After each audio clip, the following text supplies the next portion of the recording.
Good evening guys. So, I create this video para lang mag-review.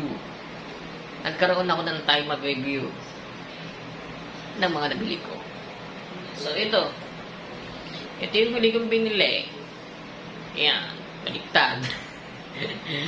Ito, binili ko to 5 months ago. Mag 1 year na, ngayon ko lang matitesting. Medyo expensive. Ay binili pa akong isa. Ito, binili kong isa. Ito, nakakarto nung binili ko, dumating, nasa good quality. Kasi nakabox pa siya.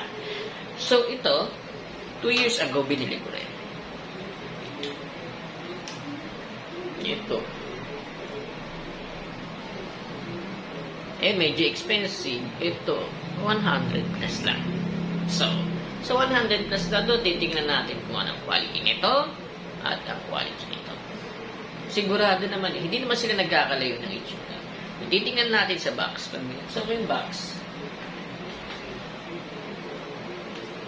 Ayan. Ayan siya. Yung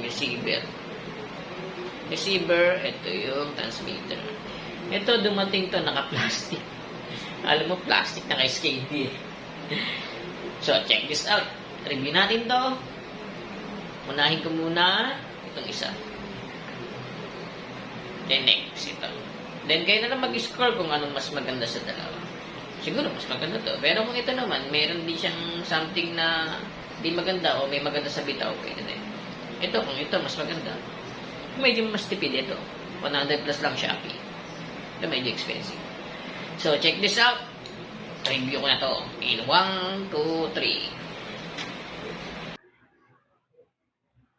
Ito na! So guys, ito na. So, tinesting ko na itong wireless lapel mic, lapel o lavalier or lapel, kung anong tawag nila rito, ito na siya. So, ito na siya. Ginagamit ko na. Sound check, check mic, sound check. So, medyo expensive to kaya sa una ko nabili. Kaya medyo, sa tingin ko, okay, kasi maganda pumalo din sa screen, guys. Tingnan nyo. Clear ang boses ko, hindi katulad kanina parang may echo system na pumapalo sa echo ng buong room. So, guys, kung titingnan na rin to, ito. Kung titingnan nyo yung room ko, ito na. Gamit tong mic na to, ipapaview ko. Hindi to room, pwede rin maging kwarto room. Pero sound room to. So, guys, ikot yung camera. So, yan. Diyan ako nagda-drums. Ayan, diyan tayo nagda-drums. Yan.